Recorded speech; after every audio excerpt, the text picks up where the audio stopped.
자, 또 하나의 질문입니다. 본건 건물의 일부가 타인 소유의 인접 필지에 걸쳐 소지할 경우, 그죠? 본건의 건물의 일부, 건물의 일부가 타인 소유의 땅에 걸쳐 있다. 그러니까 이제 우리의 땅이 있고, 우리의 땅이 이렇게 동그라면 여기에서 집을 좀 요렇게 지어야 되는데, 이렇게 동그란데 집을 요렇게 지으면 이 부분, 색을 칠한 부분은 타인 필지 아닙니까? 여기에 이제 걸쳐져 있는 경우에 관한 질문 같아요. 본건 주소의 집원은 408의 13번지고요. 본건 건물 중 일부의 인접 필지인 409의 22, 409의 8, 408의 7의 일부에 걸쳐 있답니다. 그러니까 건물이 이렇게 남의 땅에 펼쳐 있는 거죠. 그 외에 그 건물의 연면적이 실측과는 좀 다르다. 이런 거는 이제 서울에도 그런 건 많죠. 왜냐면 이제 처음에 지은 다음에 그냥 무단 증축하거나 이제 개축도 하고 조금씩 바뀌잖아요. 증축을 조금씩 한다 이게. 그래서 우리가 이제 보면 공부상 면적이 따로 공부상 면적이 따로 있죠. 공부상 면적이 따로 있어서 공부상에 있는 거 외의 건물을 제시외 건물 이렇게 이제 표현한다. 제시외 건물.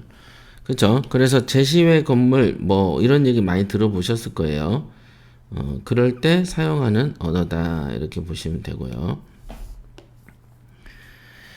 그러니까 지금도 당연히 이제 뭐 흔히 있는 일 중에 하나죠. 자, 첫 번째, 두 번째 질문입니다. 첫 번째는 건물 등기에 본건과 타인 소유의 이 필지의 지번이 등재되어 있다. 즉 아까 말한 것처럼 이 건물만의 등기를 딱 보면 이 건물에가 이제 요 옆에 필지가 있잖아요. 요렇게 이제 요렇게 삐져나가면 여기도 남의 필지 아닙니까? 그죠? 요렇게 남의 필지가 등재되어 있다. 건물에는. 그럼 낙찰할 때 이 걸쳐 있는 건물에 대한 지료는 어떻게 하냐? 그러니까 여기에 A라는 소유의 땅과 B라는 사람의 땅이 있으면 우리가 이제 이 건물을 낙찰 받으면 A하고 B가 가만히 있겠냐라는 그 질문 같아요. 그죠? 지료라는 것은 납부를 먼저 하는 게 아니고요. A하고 B가 소송을 걸었을 때 지료는 판사가 정하는 것이다. 이게 이제 우리나라 민법입니다. 그래서 A하고 B가 소송을 걸 때까지 조용히 사용하면 되는 것이다.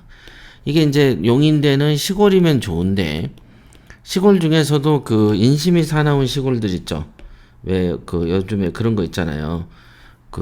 새로 이렇게 이 동네에 들어오면은 뭐 입주비라 그러나 이주비라 그러나 뭐 그런 거 주잖아요. 동네 발전 기금 뭐 이런 거. 이런 거를 어떤 데는 이제 뭐 100만 원도 달라고 500도 달라고 막 이런 식으로 하는 거. 이 마을에 이제 뭐 자치회에서 그런 요구한다고 하지 않습니까? 이장이랑 청년회 이런 사람들이.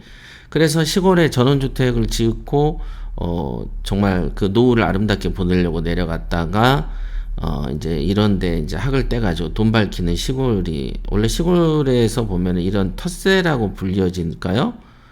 어쨌든 법에 없는 의무를 자체적으로 부과하는 행위는 텃세죠.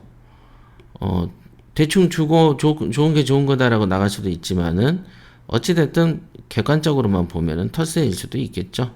그죠? 그러면 이런 경우가 만약에 관계를 좋게 만들면 그냥 야 네가 썼으니까 앞으로도 계속 써라 이럴 수도 있고 근데 이제 이 지역의 땅값이 많이 상승되는 지역이다 그러면 이거 다 돈이잖아요. 돈. 그죠? 언젠가 돈 달라고 한다. 왜냐면 이 필지의 주인은 이 필지에 대해서 세금을 계속 내고 있을 거란 말이죠. 세금을 내는 이 땅 부분에 있어서 남이 차지하고 있는데 그 남이 마침 외지에서 왔고 별로 나하고 대면하고 본청만척해. 평도 안 좋아. 그러면은 언젠가는 어떤 일이 벌어지냐면 요거를 갖다가 요 집을 잘라내라라는 이제 소송이 들어올 수도 있다. 요게 이 물건의 리스크가 되는 거죠. 이게 조사 포인트예요. 지금 아직 의량물건 검색 훈련의 조사 포인트 훈련, 장점과 단점 훈련을 하지 않아서 이제 잘 아직은 모르시지만 이게 이제 조사 포인트가 되는 것이다. 그죠? 그래서 이거는 지료는 금방 말씀드렸어요. 판사의 그 원고의 신청에 의해서 판사가 결정하는 것이다. 그러니까 먼저 내가 납부할 일은 아니다. 이렇게 말씀드렸습니다. 두 번째는 건물의 연면적을 실측 기준으로 감정가가 채택했다. 그러면 건물의 등기 기준으로 재평가해야 되는 거 아니냐. 예, 이거는 이제 그 판사의 오더를 받은 감정평가사가 하는 것이 옳습니다. 판사는 감평사가 평가한 걸 가지고 그대로 가격에 반영하는 거죠. 판사가 뭘 알겠습니까? 부동산에 대해서 알겠습니까? 뭐 현장에 가보기를 하겠습니까? 결국은 감평사가 시키는 대로 하는 거다. 판사는 그렇습니다. 그래서 이거를 가지고 이제 건물 등기 기준으로 해야 되는 거 아니냐라고 말하기는 어렵다. 이렇게 연면적은 실측으로 했다면 그냥 실측으로 하는 겁니다. 이렇게. 그러니까 이 부분은 둘 다 답이 됐네요. 둘 다 답이 됐어. 그래서 이제 이게 뭔가 해서 이제 입지를 이렇게 봤어요. 이렇게. 여기 있죠. 본권 토지는 건물 등기 전부 증명서에 의하면은 408-13 외에도 408-7 등이 번지 이외에 건물이 있다. 그러니까 남의 필지 안에 건물이 있는 거예요. 아까도 말했지만 건물이 이렇게 있으면 여기가 남의 필지, 여기가 남의 필지 이렇다 이 얘기예요. 뭐 특별한 건 없습니다. 그리고는 여기에 건물 등기상에는 79제곱이나 실제 측정해 보니까 129더라. 더 넓더라. 이제 이렇게 써놓은 거죠. 이렇게. 그러면은 이게 어떻게 구조가 생겼냐 이렇게 한번 봅시다. 보면은 요렇게 생겼대 이게. 이거 확대가 안 되냐? 확대가 원래 안 되는 건가?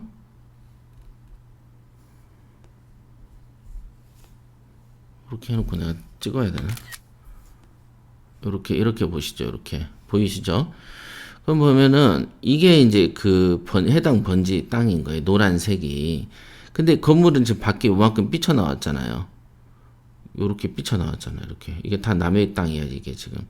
남의 땅에 지금 건물이 들어와 있는 거예요. 남의 땅에. 그리고 자기 땅도 일부 도로로 들어가 있죠. 그죠?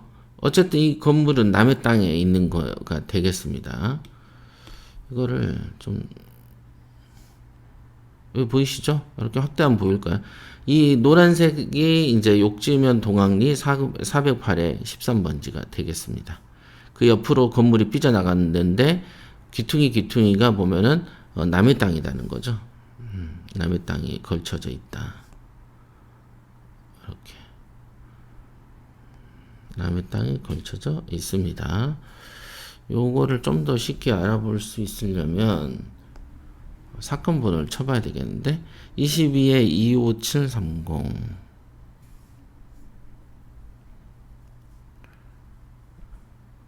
21에 25730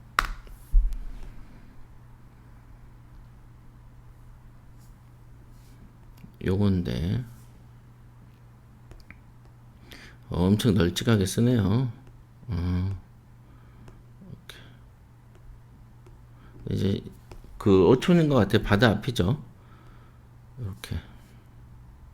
요거는 이제 번지가 나와 있는 지적도, 지적 편집도, 그 다음에 이제 이 번지가 보일 수 있는 그 다양한 앱들이 있잖아요. 그 앱들을 보시면 아시고, 그 다음에 이제 토지 이음이나 이런 데 가가지고 이제 지적도를 이렇게 보시면은 쉽게 구별할 수 있는데, 여기 보시면은 이 노란 게 도로란 말이에요.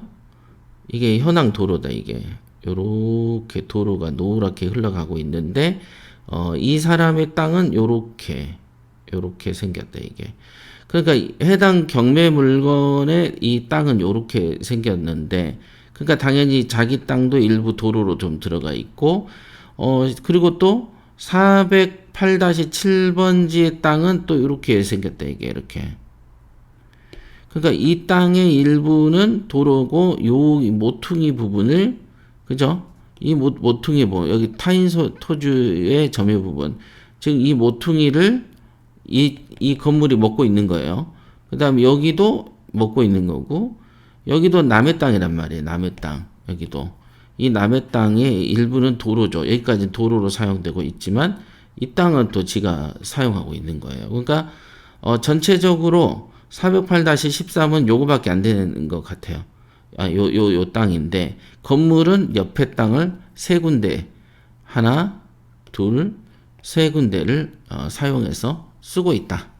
이렇게 보시면 되겠습니다. 그러니까 당연히 여기에 408-7번지 땅 소유자는 도로로 상당 부분 흡수되어 있고 일부이고 조금 쓰고 있으니까 그냥 시골이니까 좋은 게 좋은 거다 식으로 내비둔 것 같고 여기도 일부 치고는 너무 좁죠. 여기도 사실은 도로로 일부 사용되고 나머지는 아니기 때문에 막 시비거리가 시골에서 잘 안 생기는 거라.